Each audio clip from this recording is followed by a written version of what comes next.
Daniel, les quotidiens, les médias, les sites d'information reviennent ce matin en manchette sur la grande manifestation donc d'hier devant la Knesset à Jérusalem.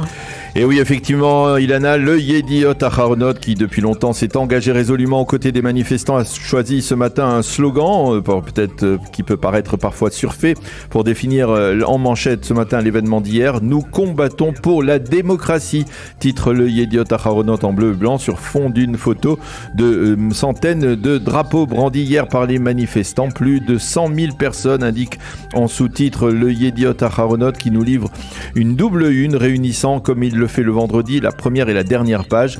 Le Israël Hayom lui nous montre aussi une photo de la manifestation d'hier, mais sa manchette veut résolument aller de l'avant. Il écrit en sous-titre « On parle de dialogue » et il explique que les responsables de la coalition sont prêts à ouvrir le dialogue, sur la plupart des clauses proposées par le président de l'État Yitzhak Herzog avant-hier soir. Ainsi, au Likoud, on serait prêt à renoncer à l'annulation de la clause de raisonnabilité, mais pas à celle de la loi de contournement avec 61 députés. Le Maariv cite Yariv Levin et Simcha Rothman qui ont annoncé hier soir qu'ils avaient contacté Yair Lapid et Benny Gantz pour coordonner une rencontre aujourd'hui. On ne sait pas si cette rencontre va se tenir finalement. Les journaux mentionnent l'interdiction formelle envoyée par la conseillère juridique du gouvernement Barav Miara à Binyamin Netanyahou de s'exprimer sur la réforme et sur la proposition du président Herzog, et ce en raison de son conflit d'intérêts.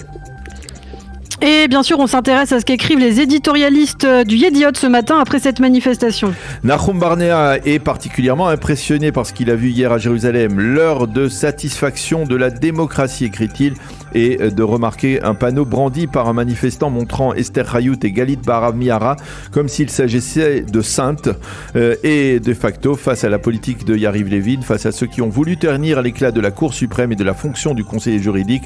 Voici que ces deux fonctions retrouvent un véritable éclat, une sorte de sanctification. Oui, sanctification renouvelée, écrit ce matin Nahum Barnea dans le Yediot Aharonot. Ben-Dror Yemini écrit pour sa part toujours dans le Yediot.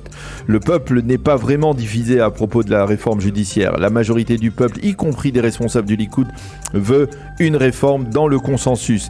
Les seuls qui provoquent une fracture et attisent la division sont ceux que l'on peut appeler les supporters du front du refus, de droite comme de gauche, et qui ne cherchent, eux, que la confrontation, écrit Ben-Dror Yemini, et de mettre donc dans le même bateau du refus Yariv Levin d'un côté, Shlomo Kareh, Yehoud Barak, Yair Golan et Merav Michaeli. Raz Nizri, l'ancien numéro 2 du conseiller juridique du gouvernement, salue lui l'initiative du président Herzog et il appelle les deux parties à accepter un compromis intelligent, écrit-il. C'est possible, affirme Raz Nizri dans une lettre adressée au petit-fils de son petit-fils, c'est-à-dire dans 5 générations.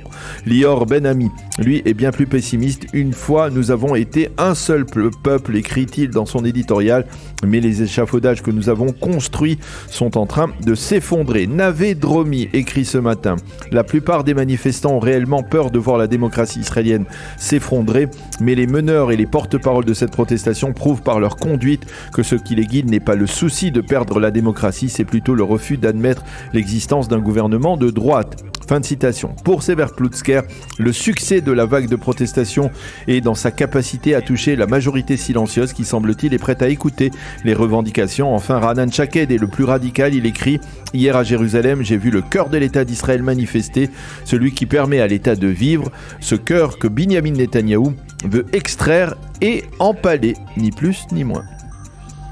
Et puis, Daniel, ce matin, on peut lire d'autres éditoriaux à propos de la manifestation d'hier. Amit Segal, l'expert politique le plus célèbre d'Israël, celui de la chaîne 12, estime qu'il y a actuellement une opportunité pour entamer un dialogue autour de la proposition du président Herzog.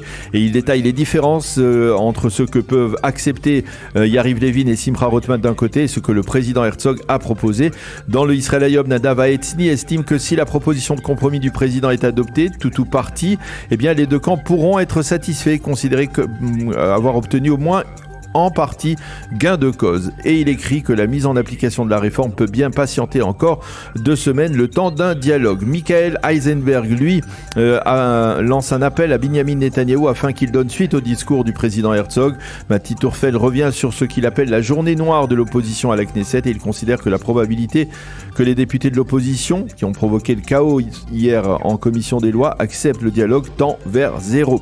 L'éditorialiste du Haaretz reste ce matin encore braqué sur sur son exigence de gel de la procédure législative avant d'envisager un quelconque dialogue. Quant à Zeev Smilansky, dans le Haaretz, il écrit, je cite, qu'il est tout à fait permis de parler de guerre civile comme d'une option possible. Et toujours dans l'esprit de rébellion ouverte prôné par le Haaretz, Orit Kamir écrit, si vous voulez encourager la protestation contre la réforme, alors retirez vos investissements d'Israël.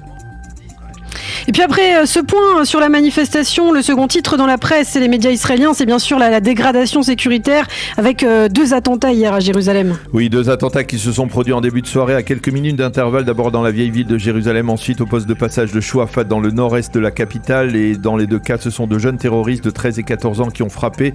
Dans les 2 cas, en utilisant des couteaux. Dans la vieille ville, l'Israélien touché a été légèrement atteint, mais malheureusement à Chouafat, le garde-frontière qui a été frappé a succombé dans la soirée à ses blessures. Il s'agit du sergent-chef Assil Souayed, un bédouin de 22 ans qui servait donc dans les unités de garde-frontière. Terrorisme dans la capitale, titre le Maariv ce matin. Terreur sans interruption, titre le Yediot Aharonot en nous montrant une photo du sergent-chef Souayed. Et les journaux citent le ministre de la Sécurité nationale Ben Gvir qui a demandé d'imposer en réaction donc à ce qui se passe actuellement en Judée-Samarie des restrictions aux détenus palestiniens dans les prisons israéliennes, comme désormais pas plus de 4 minutes sous la douche pour les détenus sécuritaires. Et les sites d'information se font l'écho de la très vive condamnation par l'administration Biden de la décision du cabinet restreint de répondre aux attentats de ces dernières semaines par la législation de 9 points de peuplement. La légalisation de 9 points de peuplement et l'annonce de la construction de milliers d'unités de logement en Judée et en Samarie.